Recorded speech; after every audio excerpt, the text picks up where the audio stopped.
Araw-araw kine-question ko ang sarili ko. Sapat ba? Sapat ba ako? Sapat ba ang ginagawa ko? Dahil araw-araw ay para akong ibinabaon. Sana nga ay ibaon na lang ako. Para hindi ko na kailangang harapin ang lahat. Kahit isang tao lang, please. Pakiusap, kahit isang tao lang. Bigang-biga na sa mga problemang di masolusyonan agad.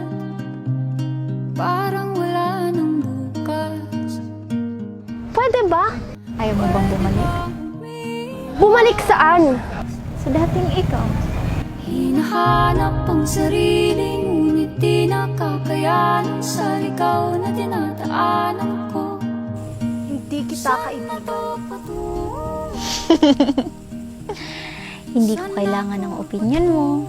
Kaibigan kita. Sa gusto at sa gusto mo. Sa kauna-unahang pagkakataon ay mahimbing ang tulog ko. Gumaan ang pakiramdam ko sa hindi maipaliwanag na dahilan. Nung isang araw pa kita hinahanap eh. Ay, baka nagkakasalisi tayo.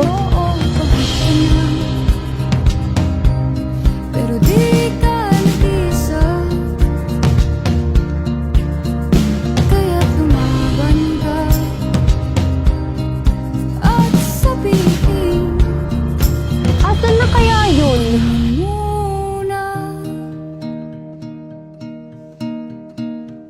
Kada hakbang sa lupa'y para akong inaalon at nalulunod sa batikos ng mundo, sa kung ano